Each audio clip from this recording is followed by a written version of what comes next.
যদি আমাদের কন্টেন্টগুলো আপনাদের ভালো লাগে তবে অবশ্যই লাইক করুন, শেয়ার করুন এবং চ্যানেলকে সাবস্ক্রাইব করুন। সাবস্ক্রাইব করার পরে বেল আইকনটি অবশ্যই দিয়ে রাখবেন যাতে আগামী সমস্ত ভিডিওর নোটিফিকেশন আপনাদের কাছে পৌঁছে যায়। এবার যজ্ঞের সব আয়োজন করতে এলেন, তারপরে তো রাবণ আবার ঠিক যজ্ঞের যেদিন হবে আয়োজন হয়েছে উনি আসলেন পুষ্পক রথে করে লঙ্কা থেকে ওই সমুদ্র তটে এলেন কিষ্কিন্ধায়। এসে তারপরে বলছে কিছুক্ষণ যজ্ঞ কাজ শুরু হওয়ার পর বললেন না না হবে না, তো বলছে কেন? বললেন না আপনাকে তো শপথ নিয়ে বসতে হবে, আপনি তো একা একা যজ্ঞ করতে পারেন না, আপনি বিবাহিত। তখন রামচন্দ্র তাহলে কি করবো? বলে দাঁড়ান আমরা ব্যবস্থা করছি আমি। রাবণ আবার গেলেন, নিজে গিয়ে সীতাকে নিয়ে আসলেন। এগুলো রামায়ণে তীর্ধন ওই আকাশে গিয়ে দেখছেন, ওই রামায়ণে এগুলো দেখানো হয়নি। ওগুলো দেখলে আপনারা হজম করতে পারতেন না, রাবণ ভক্ত হয়ে যেতে পারতেন, আপনারা উল্টো ভাবতেন আর কি। মুশকিল আছে তো সব কিছু দেখানো। তো উনি নিজে আসলেন, এসে সীতাকে বসালেন, বসিয়ে যজ্ঞ করালেন। যজ্ঞ করানোর পর আবার রামের থেকে আদেশ এনে এবার আপনার পত্নীকে আমি নিয়ে যাচ্ছি, আবার যুদ্ধ যা ফলাফল হবে তখন দেখা যাবে। শ্রীরামচন্দ্র মেনে নিলেন। ভাবুন তাহলে রাবণ বধ হবে, তার যজ্ঞের যজমান হলেন রাবণ। এবার সেই যজ্ঞ করতে শ্রীরামচন্দ্রকে তার সপত্নীক যজ্ঞ করতে হবে, সেই জন্য উনি সীতামাতাকে আবার পঞ্চবটী বন থেকে নিয়ে আসলেন, এসে ওখানে বসিয়ে যজ্ঞ করিয়ে আবার নিজে নিয়ে গিয়ে ওখানে নামিয়ে দিলেন। এটা কি মানে কল্পনা করা যাবে? কল্পনা মানে আপনি করা তো আপনি কল্পনা করতে পারেন Osama bin Laden, Dawood Ibrahim আমাদের কোনো একজনকে কিডন্যাপ করেই তো এই তো আপনার কান্দাহার যে হলো, হাইজ্যাক হলো, আমাদের যে কয়েকজনকে ওরা করেছিল, তো ওরা কি করতো? ওরা কি এইভাবে আমাদের ছেড়ে দিত? নেতা মন্ত্রী বা যাই হোক যাদের কিডন্যাপ করেছিল এইভাবে ছেড়ে দেয় কি? বা এইভাবে বিশ্বাস করে এই সব মর্যাদাকে রাখার ওরা যোগ্য? কাদের সঙ্গে কাদের তুলনা করে, মানে আমি এগুলো করে খুব হাস্যকর এবং দুর্ভাগ্যজনক ব্যাপার। যারা আমাদের দেশের প্রাচীন ইতিহাস সংস্কৃতির সঙ্গে বর্তমানে সমাজের এই রেফারেন্স টেনে দুটো মানে ঘেটে ঘ করে দাও না, করে ফেলেন, মানে গাধার ঘোড়া একসঙ্গে মিশিয়ে ফেলেন। হ্যাঁ, এইটা করবেন না দয়া করে। শ্রীরামচন্দ্র রাবণ সেটা ওই ত্রেতা যুগ, সেখানকার মানুষও অন্যরকম ছিল আর তার কোয়ালিটিও অন্যরকম ছিল। তা সেই করার পর এবার যুদ্ধ হলো। এবার এখানে আরেকটা ব্যাপার মজার জিনিস দেখুন, শ্রীরামচন্দ্র শুধু যে উনি একজন আদর্শ পুরুষ ছিলেন তা না, উনি একজন কৌশলী রাজাও ছিলেন। কীরকম? আচ্ছা, রাম রাবণের যে যুদ্ধ হয়েছিল, যুদ্ধটা কারা করেছিল? মেনলি রামের সঙ্গে ছিল লক্ষ্মণ, আর বিভীষণকে ভাগিয়ে নিয়ে এসেছিলেন ওদিক থেকে, আর মেনলি লড়েছিল বানর সেনা। আচ্ছা, অযোধ্যার একজন লোকও ছিল কি?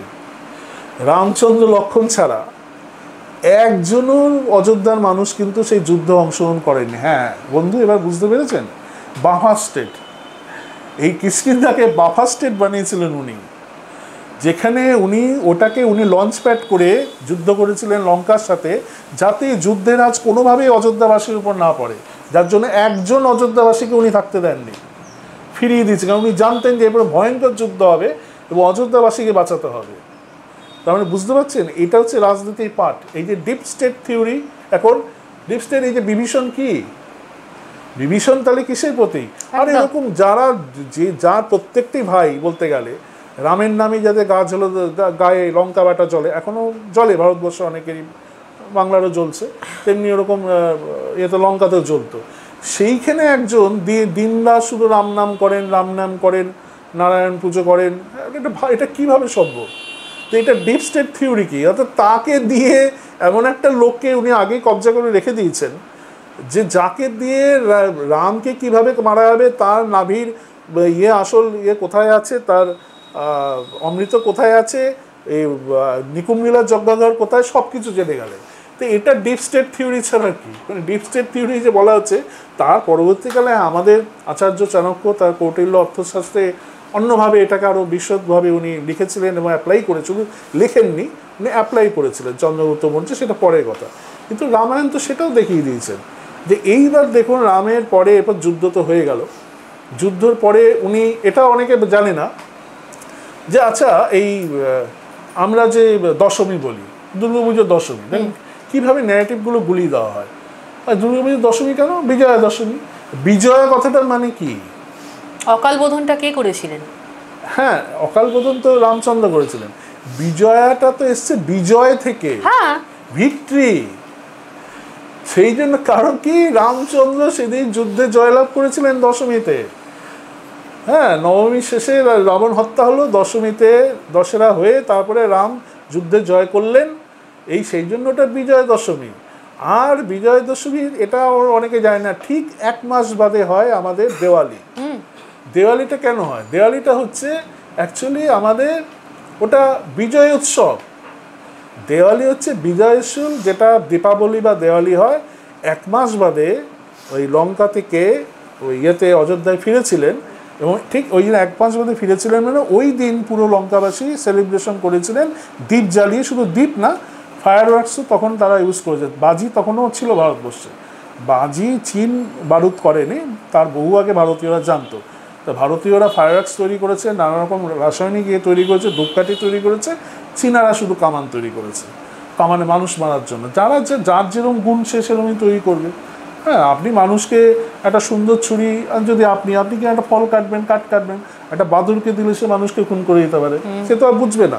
তো চীনা ঠিনা এরা তো সব বাদুর প্রজাতি, আসলে বাদুর বংশজ। এইসব চীন ঠিন, এই মঙ্গোলিয়ান, এগুলো আবার এদেরই দেখুন, এইসব মার্ক্সবাদ, তাওবাদ, এগুলো সব বাদুরই জাত। তো এরা এই জন্য ওই কাটাকাটি, মারামারি, ভালো কিছু এরা শিক্ষা নেবে, সব খারাপ শিক্ষাগুলো নিয়েছে। যাকে ছেড়ে দিন, এদের নিয়ে যত কম আলোচনা করা যায়। তো এইবার ঘটনা হচ্ছে যে এই রামচন্দ্র যে উনি এসেছিলেন কেন? উনি এসেছিলেন পুষ্পক বিমান করে। আচ্ছা, পুষ্পক বিমান আপনি বলুন তো, শ্রীলঙ্কা থেকে অযোধ্যা আসতে 1 মাস লাগে? 1 মাস নিশ্চয়ই লাগে না। এইখানেই তো একটা মহাদেশ, যে মহাদেশকে সবাই বলে মিথ, হ্যাঁ, সেই মহাদেশের নামটা আসে কুমারীকান্দম। হ্যাঁ, কুমারীকান্দম তো আছে। কুমারীকান্দম সেটা তো, কুমারীকান্দম কিন্তু রামায়ণেরও আগে। ওই কুমারীকান্দম হারিয়েছিল বলেই তো রাক্ষস কুল চেয়েছিল অযোধ্যা দখল করে নেবে। ওটা রামায়ণের আগের ঘটনা, ওটা অন্য এতে যাব।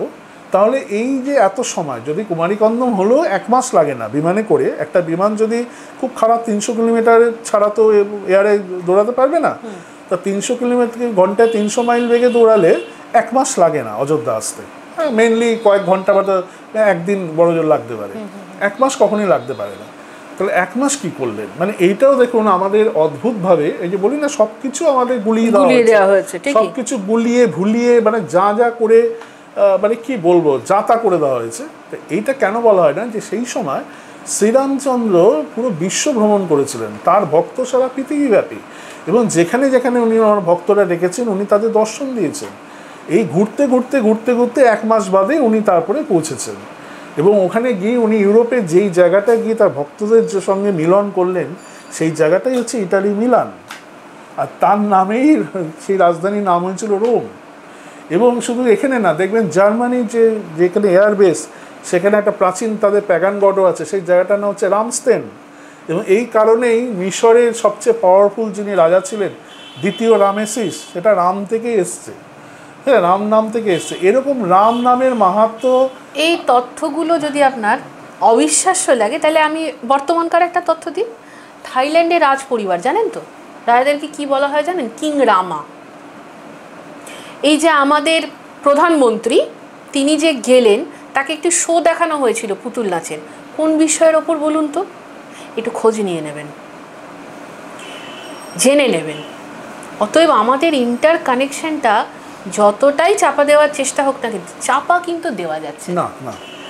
এইবার ব্যাপার হচ্ছে, এবার অযোধ্যার পরে যে তারপরে উত্তরাখণ্ড, সেই বাল্মীকি নিয়ে চলে গেলেন, লবকুশের কাহিনী। এবার সীতা মাতার পাতাল প্রবেশ, এই জায়গাটা হচ্ছে বিগ রহস্য। এবং এইটাকে নিয়ে যে যত রকম কেচ্ছা কেলেঙ্কারি, যত রকম নোংরামো, মানে বদমাইশি, শয়তানি, যা করা করেছে, মানে রামচন্দ্রকে নিয়ে জাঁতা বানিয়েছে।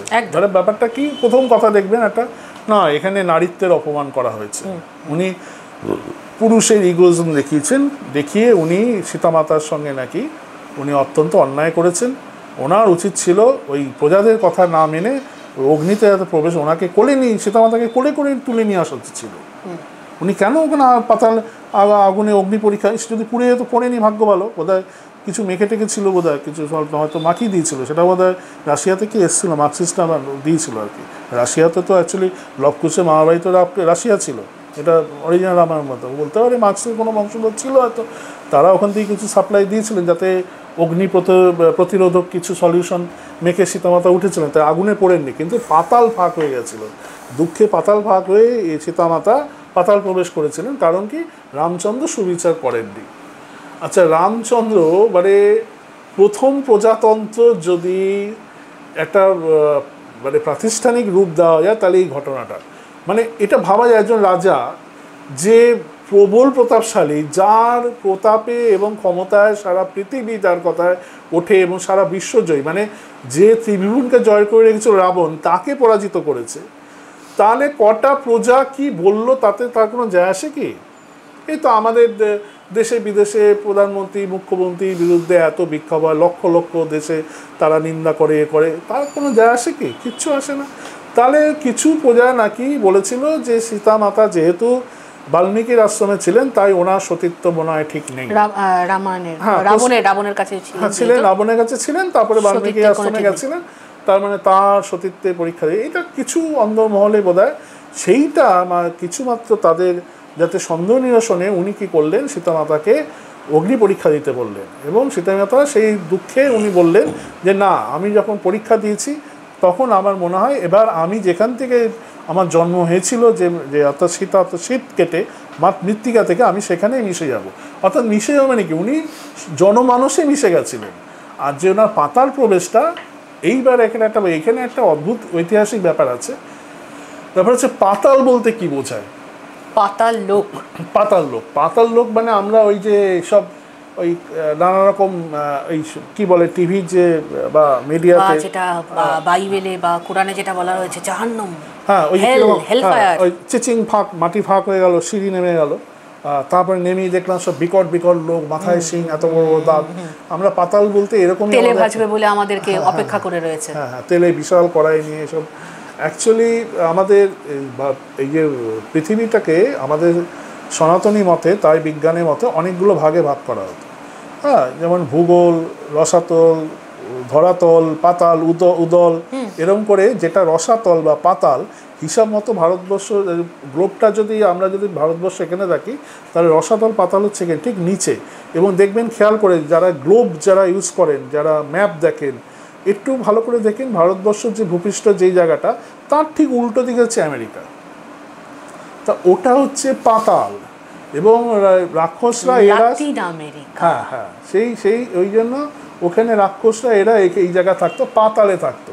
তা সীতা পাতাল প্রবেশ করেছিল। শুধু সীতা পাতালে যাননি, আপনারা জানেন যে বামন অবতারে রাজা বলিও পাতাল প্রবেশ করেছিলেন। যেমন বলি রাজার দেশ বলিভিয়া, তেমনি সীতা মাতা তিনি পেরুতে ওনার একটা ট্রাইব, ওনাকে পূজিত হন পঞ্চামামা বলে, পঞ্চামাতা বা পঞ্চামামা বলে। ওখানে পঞ্চামাতা বলতে সীতা মাতাকেই ওনারা বোঝান। এবং অদ্ভুতভাবে ওই ট্রাইবরা নাকি আমাদের জানাশোনা ভদ্রলোক গেছিলেন, তার ওয়াইফকে মানে উনি বাঙালি এবং উনি শাখা সিঁদুর পরে গেছিলেন বলে সেই ট্রাইবরা তাকে তুলে নিয়ে গিয়ে তাকে পুজো করে। কারণ ওদের ধারণা যে আমাদের যে প্রাগৈতিহাসিক পঞ্চামাপা উনিও ওরকম একটা লাল কাপড় পরে এসেছিলেন, এরকম শাখার মতো কিছু পরা ছিল এবং সিঁদুর মতো কিছু পরা ছিল। ওনাকে দেবীর করে পুজো করা শুরু করেন এই ট্রাইবরা। তিনি সস্ত্রীক গেছিলেন ওই পেরু ওই অঞ্চলে, তার ওয়াইফকে তারা ট্রাইবরা নিয়ে গেছিলেন। তারা ওই দেবী ভেবেছিলেন যে সে দেবী বোধহয় এসছে।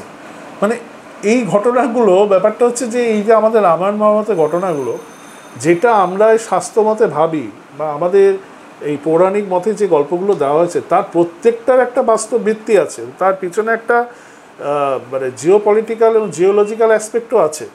এইগুলো আসলে আমাদের কি হয়, ওই গল্পে গরু গাছে ওঠা, মানে কি হয়েছে এত হাজার বছর আগে মহর্ষি বাল্মীকি সে কত হাজার বছর আগে রামায়ণ লিখেছেন। ধরে নিন রামায়ণ কম যা বোঝা যাচ্ছে, মহাভারত যদি 5 থেকে 7,000 হয়, রামায়ণ 10 থেকে 12,000 বছর আগে ঘটনা।